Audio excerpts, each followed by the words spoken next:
Hola, como les prometí, estoy aquí otra vez tratando de compartir mm, lo que ya de alguna forma vengo hablando y de empezar a tocar el tema del valor terapéutico del Evangelio y a partir de donde yo me di a la tarea de buscar una explicación. O sea, en el video anterior estuve hablando de que en las consultas de psicología y en el hospital donde yo trabajaba, los pacientes cristianos al fallecer o al estar delante de uno en la consulta con una determinada necesidad de orientación o de consejería, ellos afrontaban de una forma diferente a los que no practicaban el Evangelio. Entonces yo me di a la tarea de buscar información y de ver qué pasaba, por qué estas personas mueren con el rostro más relajado, eh, incluso con cierta sonrisa en los labios, y que los que no practican el Evangelio. Y en definitiva, al final de todo, cuando empecé a indagar y a buscar, que de hecho tuve que entrar a la iglesia, tuve que recorrer un camino que es el que me ha llevado hasta aquí, eh, me di cuenta del valor terapéutico, de la aplicación, de la práctica del Evangelio en la vida cotidiana. Lo que hacen esas personas es simplemente modificar actitudes, reprogramarse nuevamente, se reprograman. Su programación neurolingüística es completamente modificada y asumen actitudes que los llevan a afrontar la vida de una manera diferente. Ellos no están eximidos de problemas. De hecho, el Evangelio plantea que el que entra a la práctica del Evangelio es como el que entra a una escuela, a una universidad y ellos están a prueba y ellos están conscientes. Sin embargo, yo dije, bueno, son exámenes fáciles de contestar, porque si a mí me dicen en la iglesia y me hablan del sufrir bien y el de sufrir mal y me explican cuál es la diferencia y yo empiezo a modificar a partir de la aplicación de esta máxima, que significa simplemente lo siguiente: es la aceptación y la comprensión y el estar consciente de que los problemas, de las situaciones que nosotros vivimos, son creadas por nosotros mismos.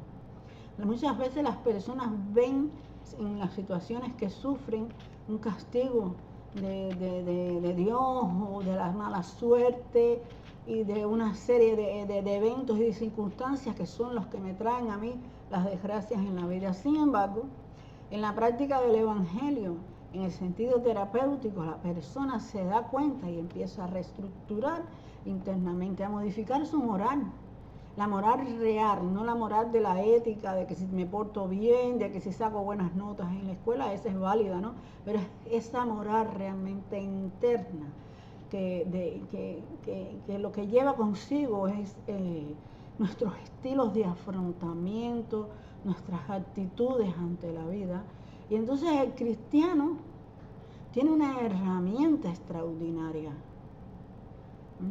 Lo mejor de todo esto es que es una terapia gratuita, no cuesta nada, es de gratis y está escrita hace más de 18 siglos y la hemos ignorado. Entonces, en estos momentos que hay un realce en la vida espiritual del hombre, porque se sabe que viene un salto evolutivo importante, es bueno darse cuenta que aunque no queramos ir a la iglesia, aunque no nos importe vincularnos con un medio así, el Evangelio tiene un valor terapéutico extraordinario, es saludable por completo. Entonces, cuando se habla de sufrir bien y de sufrir mal, estamos hablando de la persona que se da cuenta de que es consciente de que él es el responsable de todas sus situaciones, así sean de las buenas o de las malas.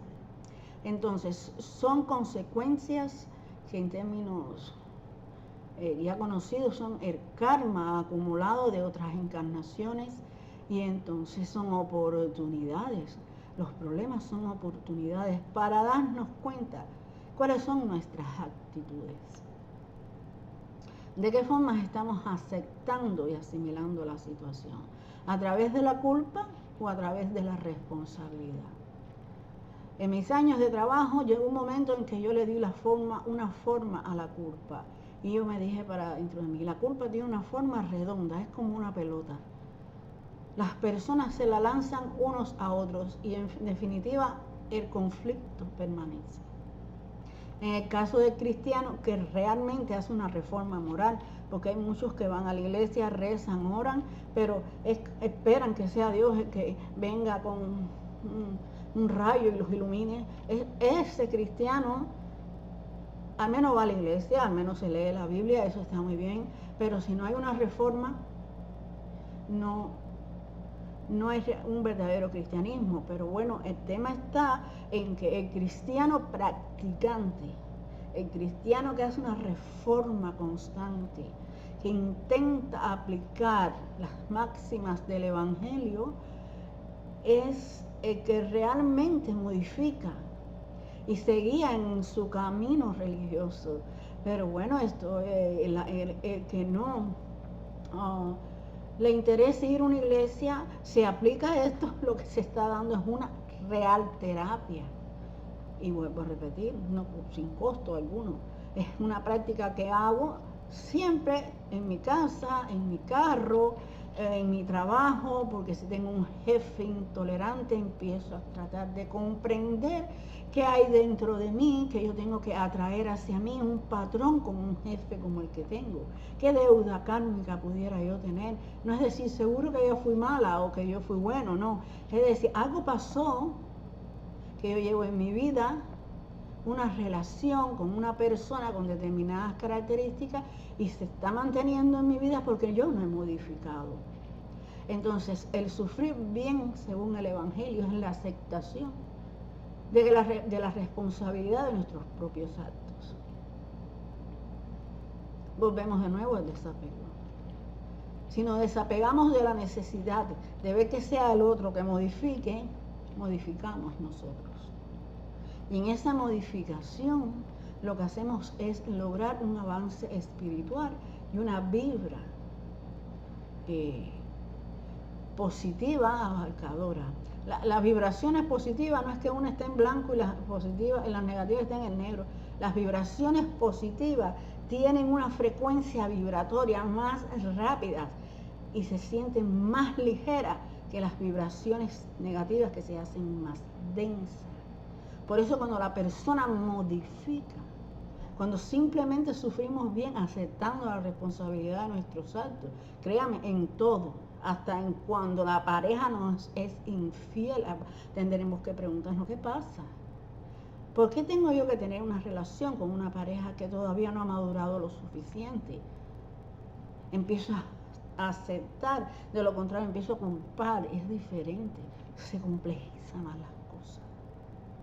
Entonces, dentro de lo que es esta máxima de sufrir bien o de sufrir mal, que es la máxima que dice, bienaventurados los afligidos, porque de ellos es el reino de los cielos, tiene un apéndice que dice sufrir bien y sufrir mal, encontramos un valor terapéutico extraordinario, porque empiezo a responsabilizarme con mis propios actos. Entonces lo que yo recibo siempre que modifico es beneficio. No es algo que hay que hacer público, es algo que yo empiezo a hacer internamente y con el tiempo las personas se darán cuenta. Y nosotros nos vamos dando cuenta que como nuestras actitudes modifican, nuestra vibra modifica, esas personas increíblemente o modifican o nos dejan tranquilos porque ya no vibramos en la misma frecuencia, ya no hay una analogía de frecuencia vibratoria y por lo tanto empiezo a irradiar de otra forma, con más rapidez mi campo vibracional y entonces se van disipando las energías negativas porque son más densas. La densa no admite una frecuencia vibratoria más fuerte y empiezo a atraer hacia mí personas con otras actitudes parecidas a las mías. Y ahí continúo modificando, no quiere decir que ya, pero sigo ¿sí? El Evangelio aplicado tiene un valor terapéutico extraordinario. Lo mejor que tiene es que lo aplicas donde quiera y no cuesta nada. No gastamos un centavo, no gastamos gasolina, no tenemos que ir a ningún lado. Eso no significa que no vayamos a la iglesia, podemos seguir yendo a la iglesia, podemos seguir reuniéndonos con personas si tenemos ese hábito de orar, porque orar es muy bueno, pero llevémoslos a la práctica. Y esto tiene que ver con otras aristas que la voy a mencionar por arribita y en algún momento las voy a tocar, que tiene que ver con la ley del progreso, que es una ley divina, que está relacionada con ese momento que todo el mundo habla últimamente, de que va a haber una selección. Y muchos cristianos estamos pensando que vamos a ser elegidos porque vamos a la iglesia. Sin embargo, si no somos desapegados, si no aceptamos la responsabilidad de nuestros actos, si no vemos nuestras culpas y nuestras expiaciones como castigos de Dios, si nos damos cuenta que Dios lo que hace es ayudarnos, o el universo nos ayuda, en vez de castigarnos, si no llevamos a la práctica una reforma moral, probablemente la selección no sea tan amplia. Hay muchas personas que están yendo a la iglesia, que se están reuniendo, están orando, están diciendo alabado sea Dios, pero dentro, ¿qué está pasando? Entonces, para los cristianos, para los seres humanos, esto que estoy compartiendo es de manera general, sirve para todo el mundo. Y al que no le importa ir a la iglesia, no sé qué, vea el valor terapéutico que tiene y lo asequible que está. No quiere decir con esto que no vayamos a un médico, no quiere decir con esto que no vayamos a un psicólogo, no quiere decir con esto que no vayamos a un psiquiatra si lo necesitamos, porque hay momentos en que podemos necesitar un medicamento. Pero a partir de ahí empezar a preguntarme, bueno, ¿por qué estoy yendo al psicólogo? Y esto que me está diciendo el psicólogo, ¿por qué? ¿Estoy sufriendo bien o estoy sufriendo mal? ¿Estoy aceptando bien mis deficiencias? Entonces, aquí vemos el valor terapéutico que tienen las máximas de Cristo, las máximas del Evangelio. Yo las doy a través del Evangelio según el Espiritismo, que es la misma Biblia, explicada al detalle, y quiero compartirlos con ustedes. Espero que les sirva, que les ayude, que les sea de beneficio, al menos esa es mi intención, porque a mí me ha ayudado enormemente y lo llevo a la práctica diaria. No significa que no me equivoque, pero vuelvo y retomo qué me está pasando. ¿Por qué se me sigue repitiendo este patrón? ¿Por qué sigo? Y así empiezo a hacer una reforma. Y no se olviden que la ley del progreso es una ley divina. Ella no va a dejar de ser aplicada. De hecho, es una oportunidad que nos han dado hace 18 siglos. Llevamos perdiendo el tiempo en reencarnaciones y reencarnaciones. Y por eso comparto esto con todos los que quieran verme. Vean el valor terapéutico, vean el valor religioso cristiano que tienen estas máximas. Llévenlo a la práctica, porque si modificamos nosotros, irradiamos diferente y se beneficia, no solo nos beneficiamos nosotros, la familia, hasta nuestra cuarta y quinta generación. Entonces, muchas gracias. En el próximo video voy a seguir tratando las máximas del Evangelio, voy a seguir dándole una relación terapéutica para que vean la importancia y el valor que tiene y lo bueno que es, lo productivo y lo sano que es. Bueno, entonces muchas gracias y hasta el próximo video.